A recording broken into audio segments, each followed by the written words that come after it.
tusanga byetwogera nkukuba n'ogwa wali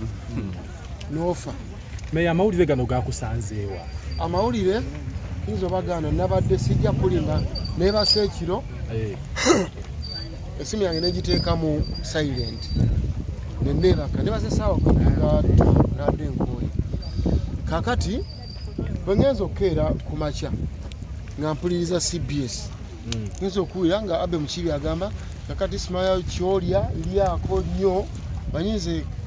eyo kawenja muwuliriza okuva ku makya lyako nnyo kati Kato takyalya oba Katoki. Kyenvudde ngenda ku Facebook ngenza okutuuka ku Facebook fana esoose okulanga Kato yakoze ki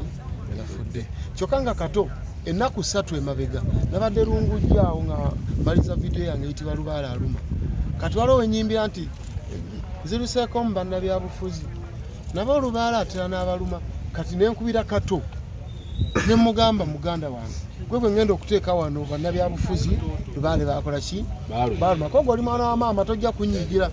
nangamba wagamba watya nemuyimbira munaga ateekawo naye ngenda kukuvumira ennaku 3 manye emyezi 3 ngenda kukuvumira emyezi 3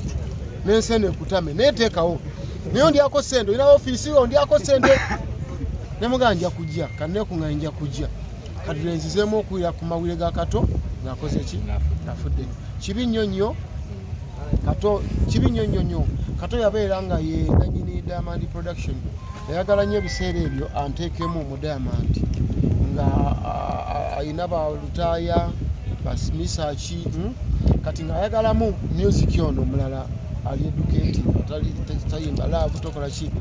naye nga nina akabiina akange kayitibwa Namige Standard Singers kati nga nemugamba nsobola okujja n'abantu bange bonna 20 naga njagala gwogo ate abalala balina bye bayimba njagala gwe simanya naawe oliko ekikyamu nga bw'omumanyi kusaagasaaga joking wala tubona bye bayimba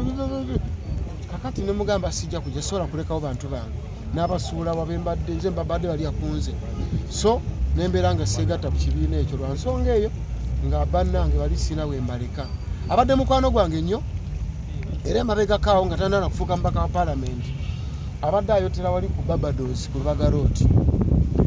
nga buli lwamala okwota buli lunaku nga talina mmotoka nga mmuvuga ne mmuleeta wano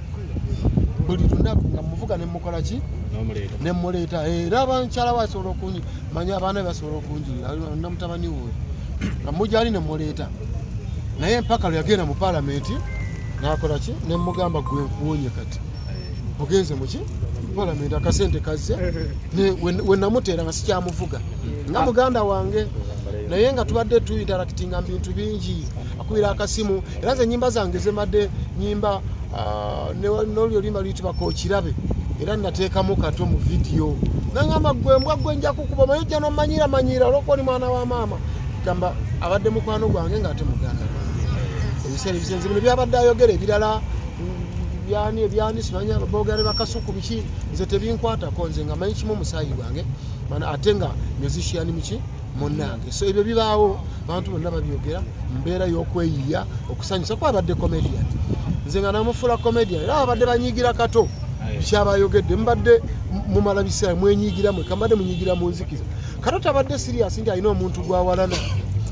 oba alina gwatayagala wabula nga yayogera kimuli kuki ku mutima ate nga takisa talimu nkwe tageya takisa tawalana agabugabe kigundi ekyo twali alina badde agamba kigundi ekyo twali ku CBS nga tekinjagala ye nga abyogera nga bakola ki so tugenda musubwa nnyo music industry egenda kumusubwa nnyo no okuzaawo omuntu omututubufu bw'atyo kubanga ye abadde takkiriza nga mumma mugamba nti Kato yagwa no ye buli kaseera nga alina okuyiyayo akantu oba olanga omulaba ku mikutu alina atambula alina baavuma alina bakugamba ku TikTok kugamba relevance eyo ye abadde takkiriza nti no yalemwa basobola okulemwa n'olwekyo tujja kumusaalirwa nnyo mulabyekaawo ng'agamba nti nze saagenda mu paalamenti mbunno kunumirirwa nnyo abantu nagenda lwakubaza kwegamba ye Kato kulyanga akyogera lunywe nze nagenda kubaza waliwo confusion abaloozi baali confused bwe baali confused kati wennagira mu kavuyo awo ye Kato oyo nti abadde talimba abadde ta pretending abana abantu yefuula ayogera kino ng'ate alowooza kyala abantu tagire pretense. So tugenda kumusaalirwa nnyo era nsaba Katonda omwoyo gwe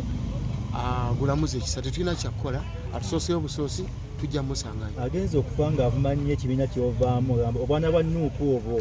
atulamuze bangi. Andi kyengezaako okugamba nti Kato abadde takuvuma ng'akakasa,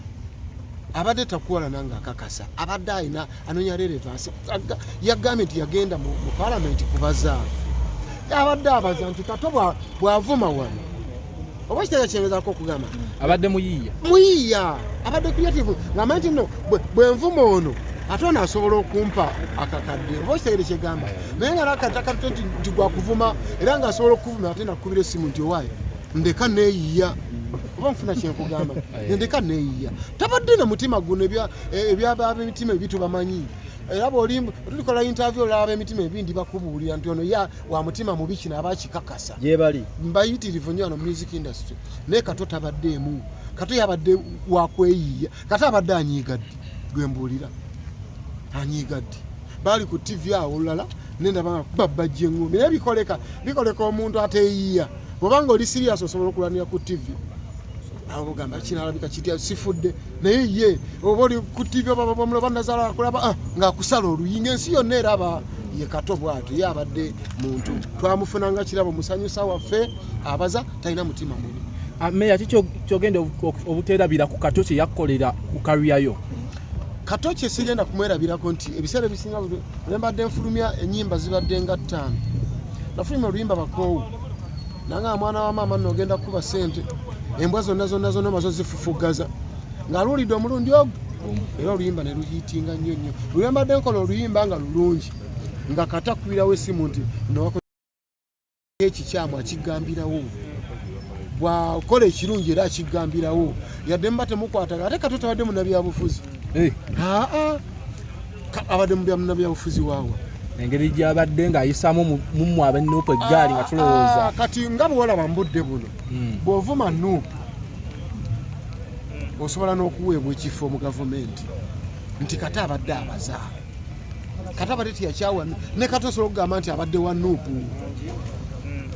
Nuupu nnyo naye ng'amanyi nti nno kiri kyekimuyisaawo abantu babaza bulijjo gwe tokimanyiiko. Waliwo twali tugendako ebweru nga waliwo omusajja baali bamummye visa naye nga mukatuliki bulungi nnyo n'agenda mangu nnyo nalangira n'asiramu kana sakenti alabuusi nadde nga